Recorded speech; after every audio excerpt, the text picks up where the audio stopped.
خوشامدید اس تفصیلی جائزے میں۔ آج ہم بات کرنے والے ہیں انسانی تاریخ کے ایک ایسے واقعے کی جس نے دنیا کو ہمیشہ کے لیے بدل کر رکھ دیا۔ جی ہاں، انقلاب فرانس یعنی دا فرینچ ریولیوشن۔ اب سب سے بڑا سوال یہ اٹھتا ہے کہ آخر ایک تباہ حال مفلس بادشاہت نے اس جدید جمہوریت کو کیسے جنم دیا جسے آج ہم اپنا بنیادی حق مانتے ہیں۔ یہ سچ میں ایک حیران کن کہانی ہے، اور اس پوری پکچر کو سمجھنے کے لیے ہمیں تھوڑا پیچھے جانا ہوگا۔ تو چلیے شروعات کرتے ہیں اپنے پہلے حصے سے، دی اولڈ رجیم یا پرانا نظام۔ 1700 کی دہائی فرض کریں، فرانس پر بوربن خاندان کی حکومت ہے، جہاں کنگ لوئی 16واں اور کوئین میری اینٹونیٹ کا دور چل رہا ہے۔ یہ سماج نئے ایک انتہائی غیر مساوی نظام پر چل رہا تھا۔ پوری آبادی 3 طبقوں یا ایسٹیٹس میں بنٹی ہوئی تھی۔ پہلا طبقہ کلرجی یعنی مذہبی پیشوا، صرف 1%۔ دوسرا طبقہ نوبلٹی یعنی امراء، وہ بھی صرف 1%۔ اور تیسرا طبقہ جس میں کسان، مزدور اور عام لوگ شامل تھے، وہ آبادی کا پورا 98% تھے۔ لیکن سب سے حیرانی کی بات پتہ ہے کیا تھی؟ ملک کا سارا ٹیکس، لٹرلی سارا بوجھ، صرف یہی 98% غریب عوام اٹھا رہی تھی۔ یہ تضاد واقعی چونکا دینے والا تھا۔ ایک طرف پیلس آف ورسائے ہے، جہاں بادشاہ اور امراء عیش و عشرت کی ایسی زندگی گزار رہے ہیں جہاں ٹیکس کا تو نام و نشان ہی نہیں، اور دوسری طرف فرانس کی سڑکوں پر عوام بھوک سے تڑپ رہی ہے، کسانوں کی فصلیں تباہ ہو چکی ہیں، روٹی کی قیمتیں آسمان سے باتیں کر رہی ہیں، اور اوپر سے ان پر بھاری ٹیکس لدا ہوا ہے۔ ایک قسم کا شدید سبسسٹنس کرائسس چل رہا تھا اس وقت۔ اس سے ہم آتے ہیں اپنے دوسرے حصے پر، معاشی تباہی، دی اکنامک کلیپس۔ دیکھیں، جب عوام بھوکی مر رہی تھی تو ملک کا خزانہ پوری طرح خالی ہو چکا تھا۔ فرانس پر اس وقت 2 بلین لیوریز کا قرض چڑھ چکا تھا، جو کہ اس زمانے کے حساب سے ایک بہت ہی بڑا نمبر ہے۔ اور یہ قرض اتنا زیادہ ہوا کیسے؟ اصل میں کنگ لوئی نے اپنا پورا خزانہ امریکن ریولیوشن کو فنڈ کرنے میں اڑا دیا تھا، صرف اور صرف اپنے دشمن برطانیہ کو نیچا دکھانے کے لیے۔ امریکہ تو چلو آزاد ہو گیا، لیکن فرانس کی اپنی اکانومی پوری طرح تباہ ہو گئی۔ لیکن یہاں ایک بات سمجھنی ضروری ہے، عوام صرف روٹی کی بھوکی نہیں تھی، وہ نئے خیالات کی بھی پیاسی تھی۔ اس دور میں روشن خیالی یا دی انلائٹنمنٹ کی تحریک زور پکڑ رہی تھی۔ جو پڑھا لکھا مڈل کلاس تھا وہ جان لاک اور جان جاک روسو جیسے فلسفیوں کو پڑھ رہا تھا۔ ان مفکرین نے ایک بہت بڑا سوال اٹھایا۔ انہوں نے کہا کہ بادشاہ خدا کے بھیجے ہوئے تھوڑی ہیں، ہر انسان کو برابری اور آزادی کا بنیادی حق ملنا چاہیے۔ اور یہیں سے چنگاری بھڑکی۔ تیسرا حصہ، انقلاب کی چنگاری، دا اسپارک آف ریولوشن۔ اب نئے خیالات اور شدید بھوک جب ملتے ہیں تو دھماکہ تو ہونا ہی ہے۔ بادشاہ نے مزید ٹیکس لگانے کے لیے اسٹیٹس جنرل کا اجلاس بلایا، لیکن وہاں ان 98% لوگوں کی آواز کو دبا دیا گیا۔ تو غصے میں آ کر اس تیسرے طبقے نے اپنی ایک الگ نیشنل اسمبلی بنا ڈالی۔ 1789 کی گرمیوں کا موسم بہت ہی پرتشدد ہو گیا۔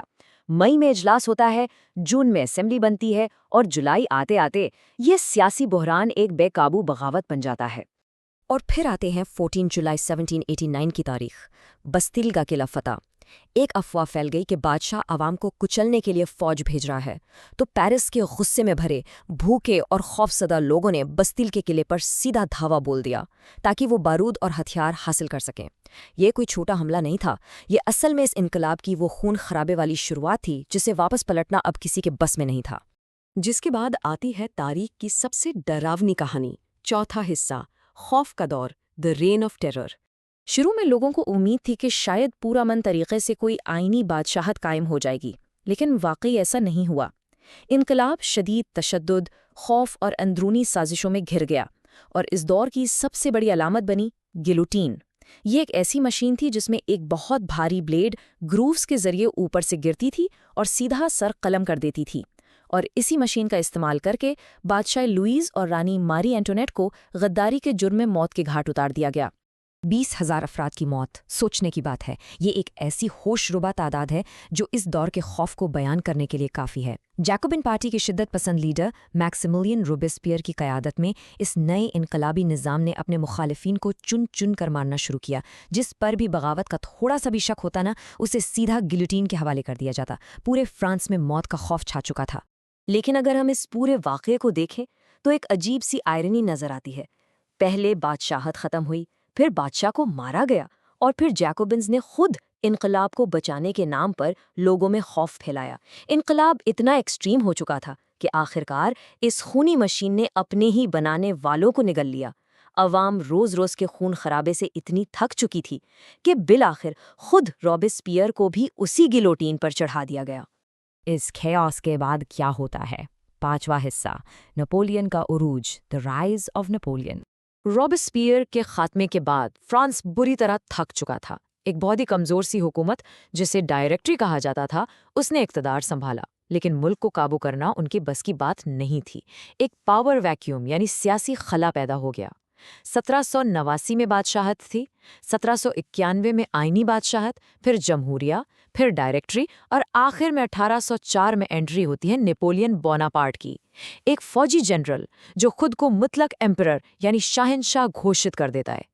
سوچئے، ایک بادشاہ کو ہٹانے کے لیے انقلاب لایا گیا اور کہاں آخر میں ایک جنرل ہی شاہنشاہ بن بیٹھا۔ نپولین کی لیگیسی واقعی بہت پیچیدہ ہے، ہم اسے بلیک اینڈ وائٹ میں نہیں دیکھ سکتے۔ ایک طرف وہ نپولین تھا جو ملک کو جدید بنا رہا تھا، سیکولر لاز لایا، ڈیسیمل سسٹم نافذ کیا، لوگوں کو جائیداد کے حقوق دیے، لیکن دوسری طرف ایک ڈکٹیٹر نپولین بھی تھا جس نے پورے یورپ پر فوجی حملے کیے، ساری طاقت اپنے ہاتھ میں رکھی اور وہ ساری سیاسی آزادیاں واپس چھین لیں جن کے لیے عوام میں اتنی لمبی اور خونی جنگ لڑی تھی۔ تو کیا یہ سب بیکار تھا؟ یہیں آتے ہیں ہم آخری حصے پر، عالمی اثرات، دی گلوبل لیگیسی۔